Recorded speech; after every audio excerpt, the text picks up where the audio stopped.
what do you think people would say if they knew the real you? Now, I'm not talking about the professional you at work or the nice you at the supermarket, but the person you are behind closed doors when nobody's watching. Today, we're talking about the social mask or roles that people play to hide who they really are. Now, images are deceiving, and my first guest is learning this the hard way. Cherie is known as the trendy it girl among her family and friends, but keeping up that expensive image is costing her more than she ever bargained for. Take a look. I got a great wardrobe. I have so many different types of clothes. I don't even know where to store them. I follow the newest fashion trends. I've always been told I look great. To my friends in the world, my life looks so fabulous. They all think that I have it all together. What people don't realize is that I have had a secret life for a long time now. Cherie is addicted to shopping. I stole money from my work to support my shopping habit. I started taking $25 to $100 a day. It escalated to $500 a day. It ended up being about $50,000. Once I started stealing, I was able to shop more. $390 silk pajama thing I don't think I've ever even worn. I have 3 pairs of these pants in all different colors. They were $250 each.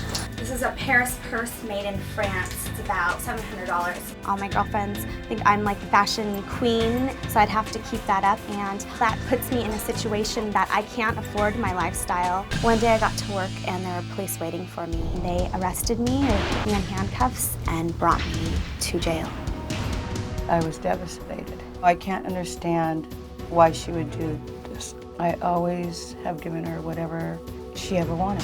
The hardest part of dealing with my secret life is coming out and being open to my family about it. I had to move in with her, and I've had to pay her rent and bills because she still uses every penny she gets for shopping. I can't stop. I love shopping so much. One year I made $77,000 and $35,000 of that went to shopping. I taught her to be responsible. I have no idea where this came from. I need these clothes to make me feel better as a person. It's crazy that Cherie cannot control herself. I have lost my boyfriend due to it. I have lost the respect of my family. I have ruined my credit. I can't even get a job because of me being arrested. I'm very worried for her. She's gonna go to jail. Why did you want to be here? Because I need help. I need a lot of help with my shopping habit. Okay, but no, wait a minute. You've seen this show, right? Yes. And you know that I'm going to tell you straight up the truth of what I see. And you want me to, don't you, Mom? Yes, I do. Okay, then let's get this where it is. You're not a shopaholic, you're a thief. You've embezzled $50,000. I have. Okay, so why are you talking to me about shopping? Because I'm taking the money to go shopping with. Okay, well, then, but let's call it what it is, okay? Because the one thing you're going to have to do if you're going to ever have any chance of turning your life around is to get honest with yourself. Because, I mean, I've read all of your notes and stuff, and one of the things you said that I thought was particularly interesting, you said, I don't even remember doing it. Correct. I don't. Are you kidding me? You didn't do this one time. This has been your way of life since way, way back. You need a wake-up call. You're going to go to the penitentiary. You've got to get dialed in here. And first off, let's just pretend that you didn't say, I don't remember this, because that's a crock, and I don't believe it, and you know better than that, and I know better than that, and you should know that I know better than that. Okay. So you damn sure remember this, correct? Yes. Okay, so why did you even start out trying to say you don't? Is that like one of your defenses that you want to use in court or something? No. Because you're an intelligent woman. You had a 3.86 GPA. You did very intricate transactions of refunding things to your credit card that you never bought. So you do remember it, right? Yes, I do. So you just said that for why? because I don't want to remember. Yeah, well, but you do, and you're going to get some real sharp reminders of this, and they're going to get worse and worse if you don't straighten up about this. What I want to know is, what did you say to yourself at the time that made it okay for you to take money from other people? You're there in the store, they are paying you, they've trusted you, and you take that trust and use it to steal from them. I really don't know. It wasn't okay. I don't think I was thinking that. I was just doing it. I wasn't. Well, I don't think it was cash either, was it? Yeah, it wasn't physically cash. It was actually just a... Well, I know it's wrong, definitely, but I mean... Are you kidding me? Are you no, trying to... No, I'm not trying to help. Are you helping me here, or... Did you not want her here because you want somebody to jerk a knot in her tail, wake her up, and get her head in the game? Exactly. That's exactly what I want. Okay, and so your contribution is, well, it wasn't actually cash. No, it's wrong. Like hell, it wasn't cash. Was it folding money she put in her pocket? Some of it was. You stole $1,500 out of a cash register. That was cash, Mom. Does that qualify? That qualifies. The first thing you talk about is bad checks in '97. Okay? And then you took money from a cash register. You think about $1,500. Correct. Right, at the time. And you thought, what'd you say to yourself about that? Actually, I was the manager of a clothing store, and I thought it was okay because there was people that were working underneath me that were taking clothes, so it was actually a bunch of people. Well, you might have done it in a group, but you're going to face that judge alone. I know. And this is about you. Now, you said that at that time you actually got caught. Correct. And they made you go to counseling. Yes. And fired you. Yes. But then the only time that you say you've been arrested was in December of '04. Correct. You got arrested then for embezzlement, and then they re-arrested you when they found out it was not $5,000, it was $50,000. Exactly. Okay, so that's the only times you've been arrested.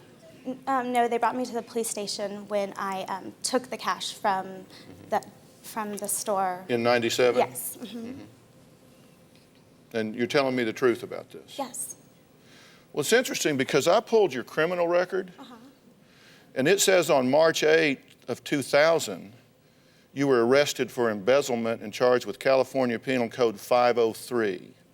It then says that on April 12, 2000, you were arrested again, charged under California Penal Code 487 for grand theft. So this is your fourth arrest. No, it's not. That's what you told the cop at the time that he was arresting you, and he said, no, I have your records here, and you were arrested these 2 times, and you said, well, yes, that's right. I was only arrested 3 times, not 4. I know, this looks awful.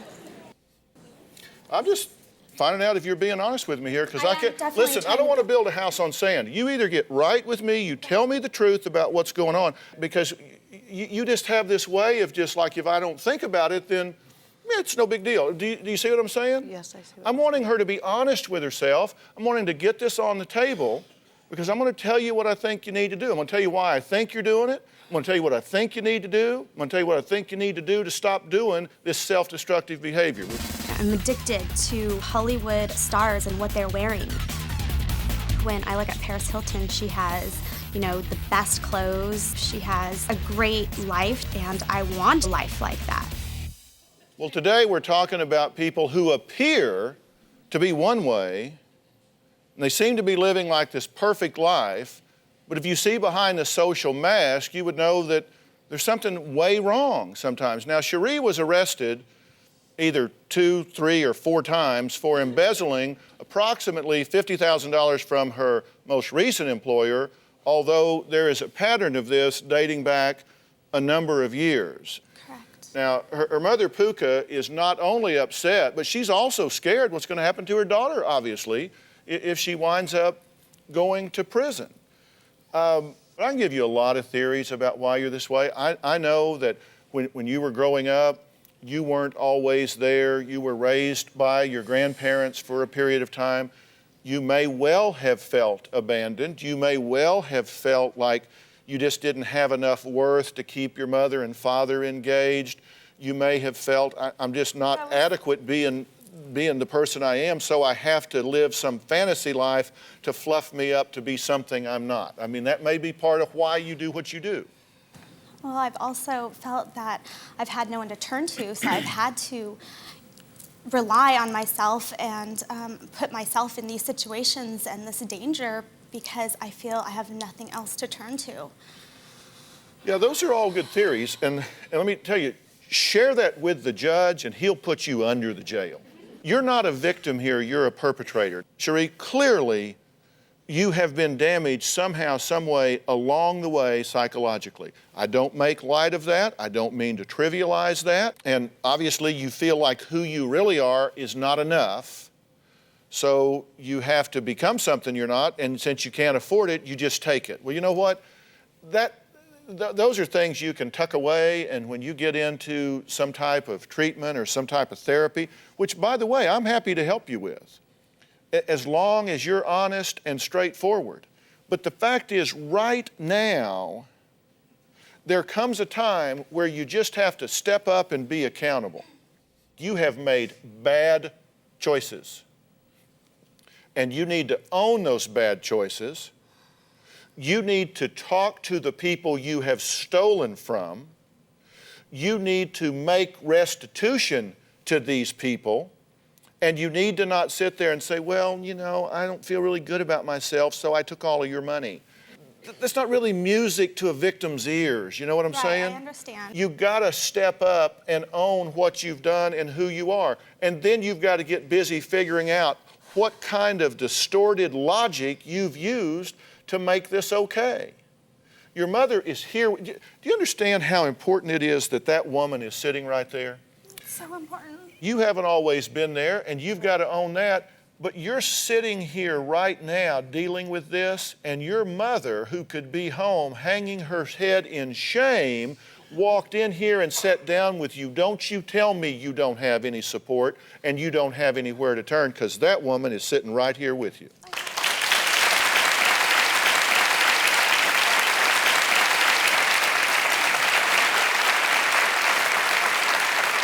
And I'm telling you what your parents should have told you a long time ago. And that is that you have to be a good citizen. You have to be accountable for who you are and what you do, and you have to own that. You don't duck and weave and lie and cheat. That's not who you are. That's who you have chosen to become, but that's not who you are. See, I believe that God creates every one of us with unique gifts, skills, abilities, traits, and characteristics, and it's our job to find out what those are and how to use them in a constructive way in this life. And sneaking around and stealing from people ain't even almost who you're supposed to be. And your job is to figure out what that is and who that is. You hear what I'm saying? Yes, I do. So you have to own this. You have to quit running from it. I understand. I want to own up to it. I thought about writing to the company that I did take the money from. They were my friends. They took me in like family. I am ready to do that. You don't write them. You go look them in the eye. You own it, you apologize for it, and you make a commitment to make restitution and pay those people back every penny that you owe them.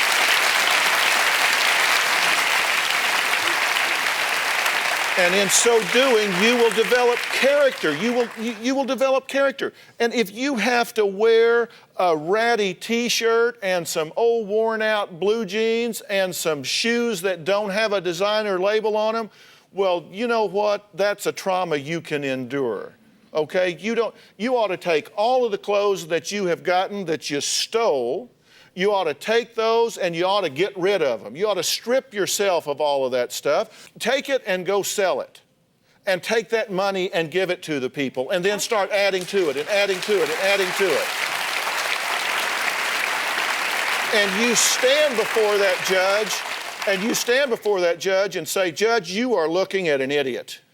I have made bad choices, and I own those choices, and I understand that, but I am going to pay those people back. I am going to develop some character, and the day is going to come when I say, I made some really bad decisions, and I stepped up and paid for those things, and now I claim my rightful place in this world. Now, that's how you turn this around. You understand? I'm not just yelling at you. I'm telling you exactly what you need to do. There are verbs in my sentences, and I hope they are exceedingly clear. They are. Okay, do you get what I'm saying? I do. okay? And you do need some help with this other stuff. You're going to need help with guilt. You're going to need help with reactive depression. You're going to need help with why your self-worth is so bad that you think you have to adorn yourself with stolen things to be adequate. That is all wrong. And you need professional help for that. I will make that contribution, okay? I will arrange that in your town and get you set up for that. And if you miss, you stand that person up, you don't show up for therapy, you go in there running a bunch of crap, I will pull it out from under you before God gets the news. We got a deal on that? Okay?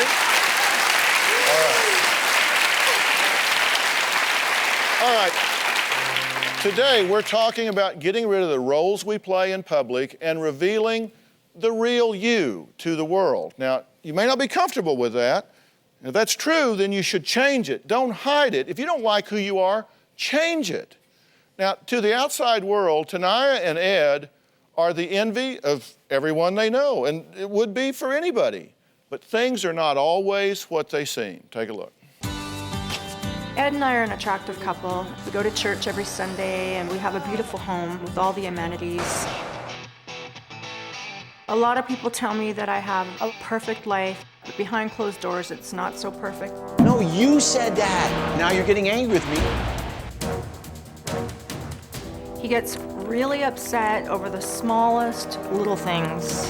First rinse this out, and then throw this in the garbage. When the house is not in order, my husband takes it out on the kids and I. Just like the microwave. What happened yesterday with the food that was left in there?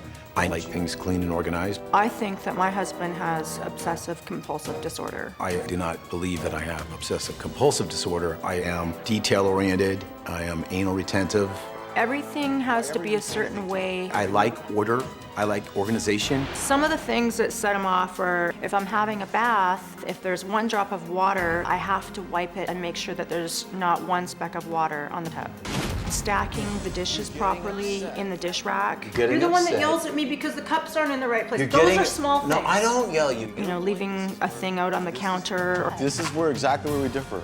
You're exaggerating and saying that I'm demanding. Or if things are moved around in the pantry and the honey is put back on a different shelf. Do I get mad, or do I just simply put it over there? See, both. You're not It's being honest. both. I am meticulous, but I'm not fanatical. If I don't, he will yell and scream at me, or he will just do it himself. It depends on what mood he's in.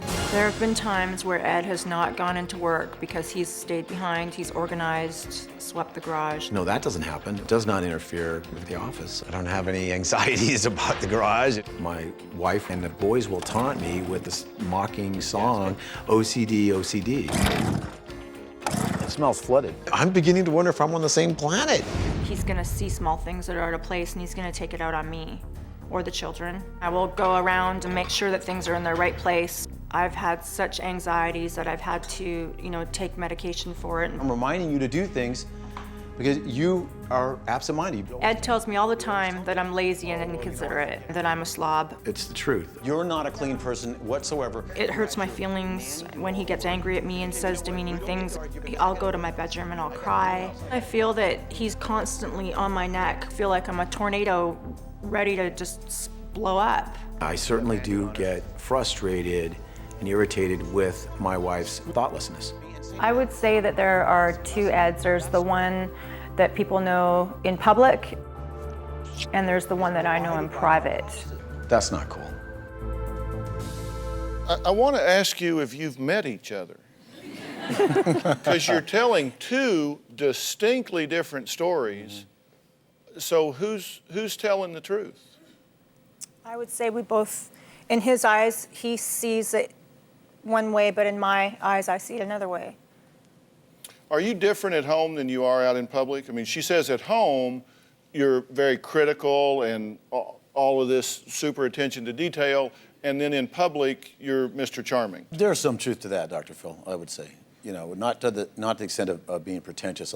I believe I'm a very authentic person, very genuine. Because I know semantics games when I see them. You say, well, I'm not fanatical, I'm meticulous. I'm not obsessive, I'm organized. Right. I'm detail oriented. I'm not obsessive compulsive disorder here. Right. Do you have a problem with this? No, I don't. I don't have a problem. And evidence is that I have adapted and flexed with, her untidiness. All right. Well, I'll tell you what, you have a question about whether he suffers from obsessive-compulsive disorder or not, the little song that y'all sing, which seems rather passive-aggressive to me, and if you're going to want to throw labels around. You also said you go in the pantry and turn all the labels askew just to jack with him? Yes, I do.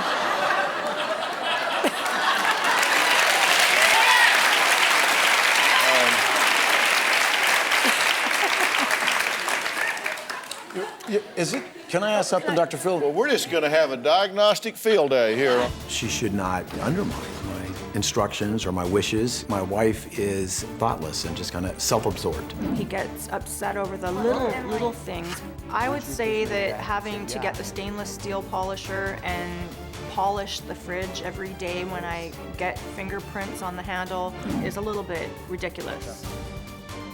All right, learning how to live authentically by getting rid of social masks and sometimes the phony roles that we can play just to be accepted is what we're talking about today. Now, Ed seems to see things one way. He's aggressive and responsible in the business world, but his wife, Tanaya, says he's a controlling perfectionist at home. Now, what did you want to say right before we took a break? I'm not a doctor, but I was thinking, okay, if I just mess things up and I just keep messing them up, then eventually he'll learn to just relax and learn it's not a big deal. I'm a very results-oriented guy. How's that working for you? You know what? Honestly, it's been getting a lot better the last 5 months. Oh, well. He's learning to just relax. A new therapy. We'll call this chaos therapy. Okay, and what did you want to say? Is it unreasonable to you or to any of you out there to expect that your spouse, when they get out of the bathtub or get out of the shower, won't just drop their dirty clothes right there and leave them there, or leave their wet towels on the carpet? Is that OCD, obsessive compulsive, when you're, to expect your wife's going to pick it up? Okay, let me answer him. Okay, you asked me if I thought that made you obsessive compulsive. Okay. The answer is no. I don't think that makes you obsessive compulsive.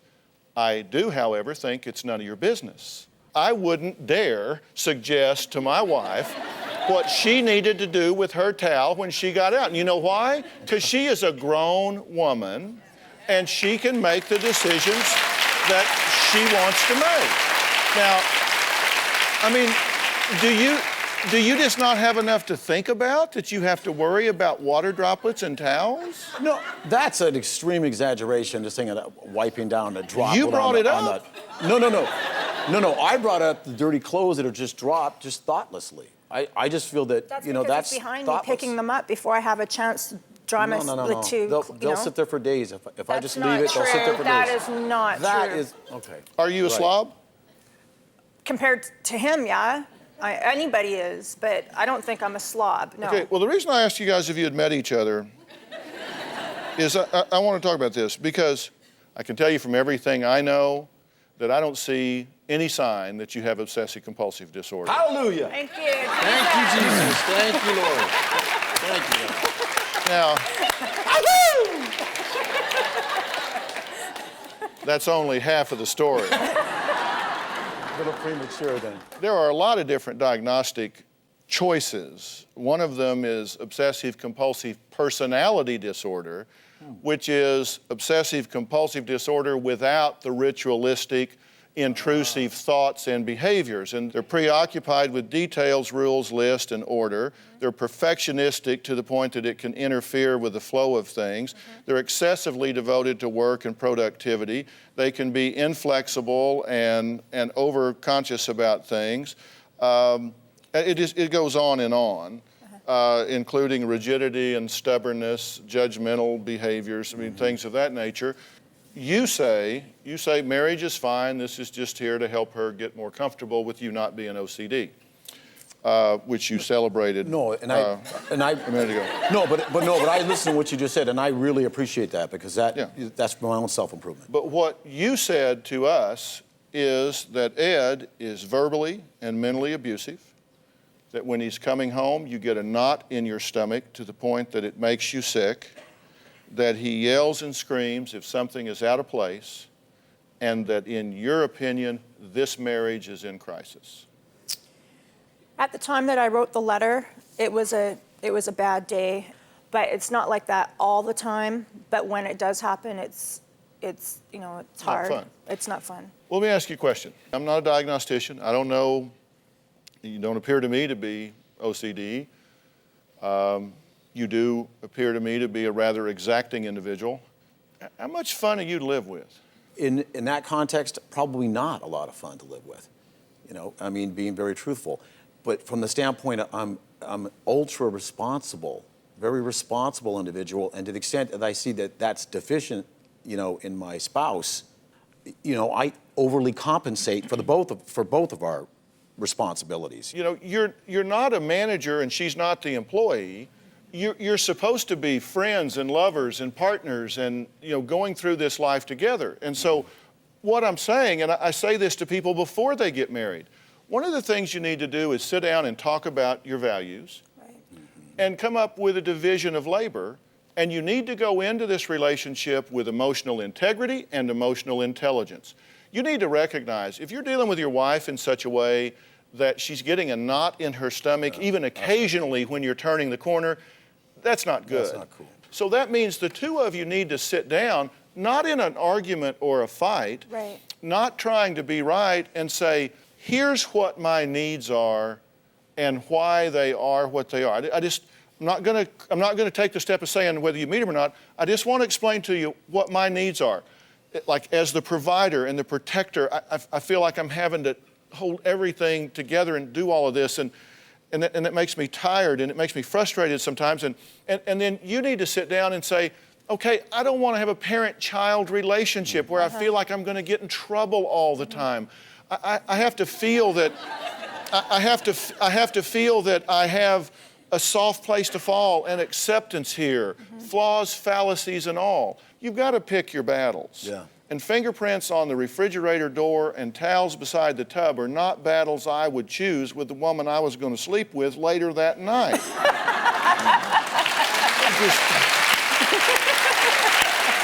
I wouldn't do that. And I personally don't think y'all's marriage is in trouble.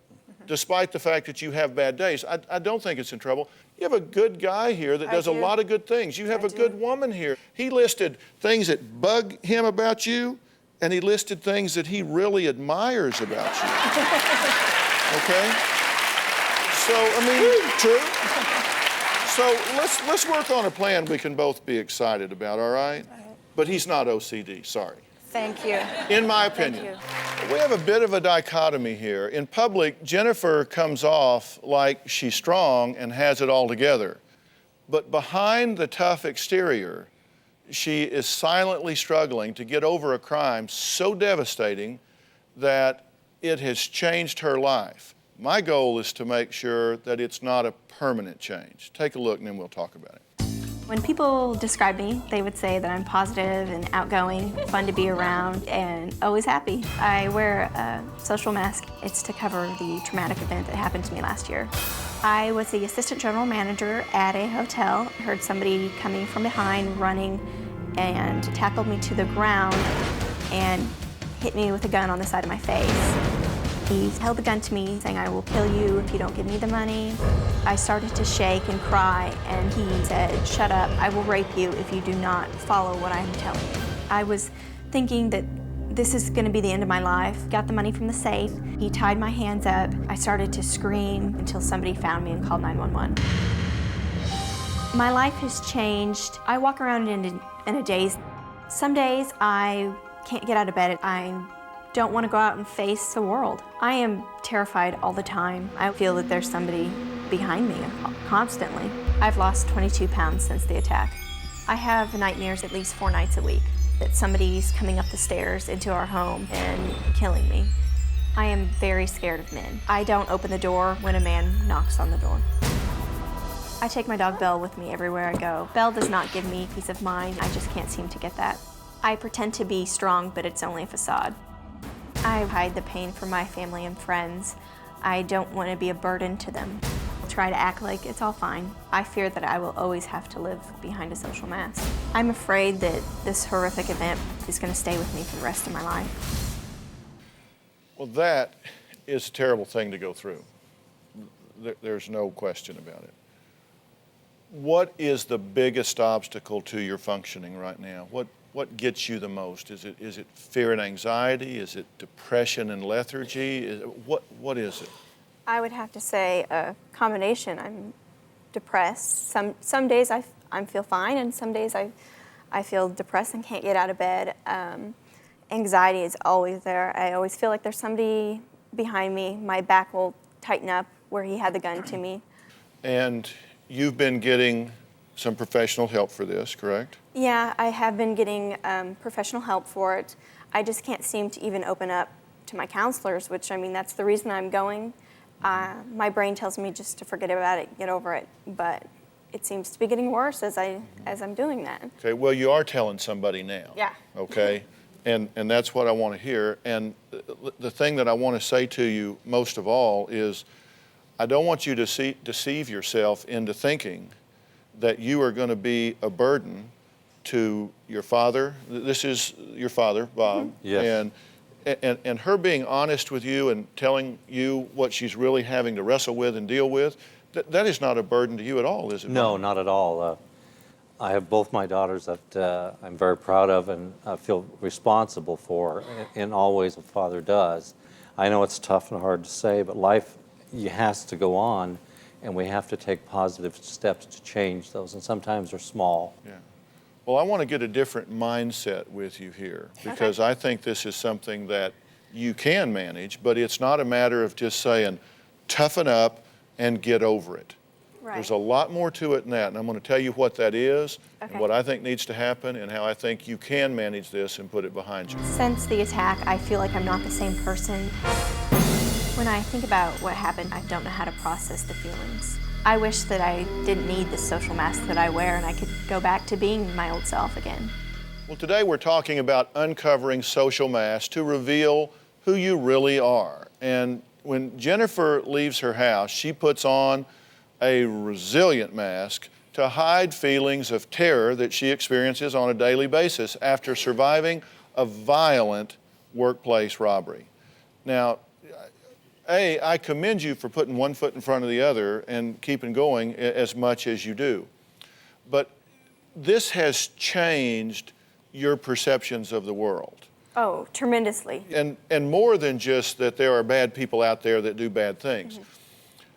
My sense of you, of everything I've learned and studied, is you are an amazing young woman and have done an excellent job in your life to the point that you begin to think that through your competencies that you kind of control the world, right? I mean, that you. I feel like, before this happened, I felt like I could do anything, go anywhere, and conquer anything. Yeah, at a very young age, you're on a fast track in this managership. And then all of a sudden, something totally random happens to you, and it shakes you to the absolute core and can cause you to think, I control nothing. And then you start spinning at that point and fearing that things can happen, and they did. Right. You know, clearly, I'm sure it's not the first time you've heard somebody say to you that you're experiencing a post-traumatic stress disorder here. Yeah, I've heard that several times, and anxiety, so. Yeah, but that's a very real sort of thing, and you fit a lot of those characteristics. Again, I'm not your diagnostician, but it's very clear to me that this is a consideration that you should make and that you should discuss with your caregivers.